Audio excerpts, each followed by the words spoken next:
The Bible isn't just a book of random stories.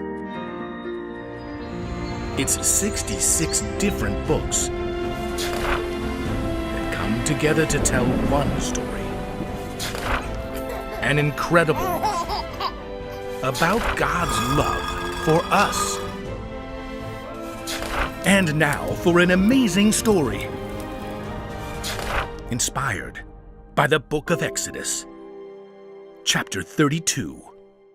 After God rescued his people, the Israelites, from slavery in Egypt, he led them out into the desert, and there he provided them food to eat and water to drink. And at the foot of Mount Sinai, their leader Moses gave the people instructions from God. We will do everything the Lord has told us to do. Then the Lord spoke to Moses.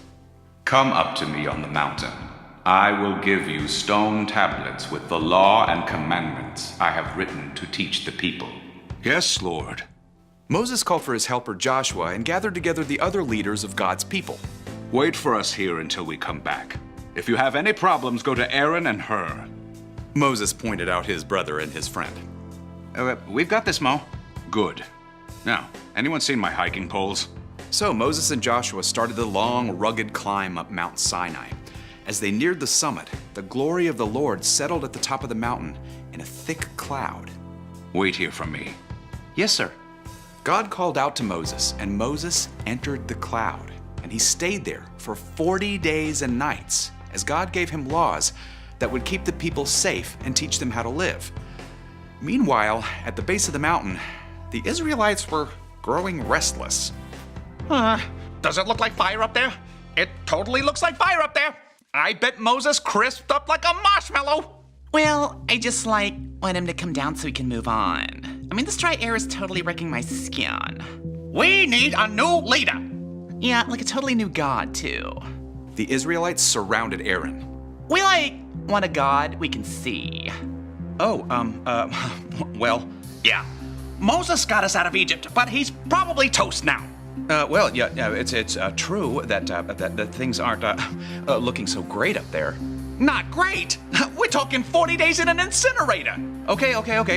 Look, just bring me all your gold jewelry. Earrings, what have you.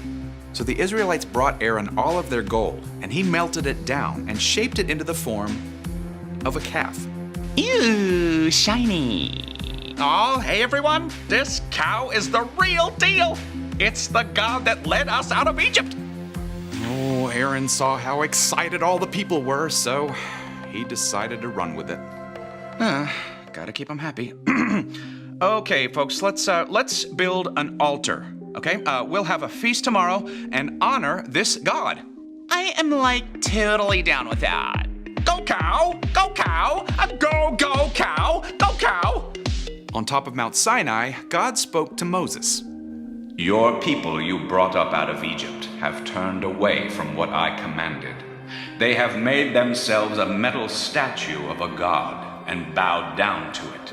I will destroy them because of my great anger. Lord, you used your great power to bring them out of Egypt. Please take pity. Remember your promise to Abraham. You said, I will make your children as many as the stars in the sky. I will give them all this land forever. The Lord had mercy just as Moses had requested, but Moses started down the mountain with a heart as heavy as the 2 stone tablets he carried. Joshua soon joined him. That sounds like a battle. It's not fighting, it's singing.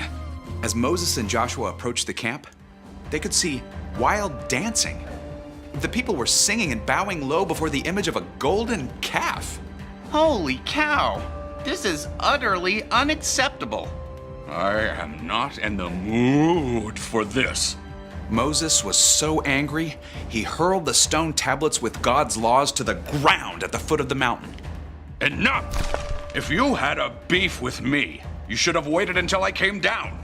Moses toppled the calf right into the fire. The flames leapt as the gold scorched and melted. Moses, doesn't have to have a cow about it. Oh, he's just so bullheaded. When the metal finally cooled, Moses ground it into a fine powder that he scattered over the water. Drink this, all of you.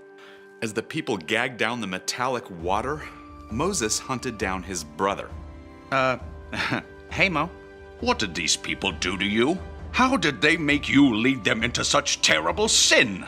Okay, now, don't be angry. I mean, you know these people and how they can't wait to do what's wrong. Well, they told me to make them a god since you disappeared. So I just, asked them to give me their gold, and then I threw it in the fire, and well, out came the calf. Out came the calf? Yeah, total coincidence. You've allowed the people to run wild. We're a joke to our enemies. Moses called out to the people once again. You have committed a terrible sin, but now I will go up to the Lord. Maybe if I pray to him, he will forgive your sin. Because God's people had failed to remember all he'd done and wait on him, they strayed far afield, and many of them paid a terrible price.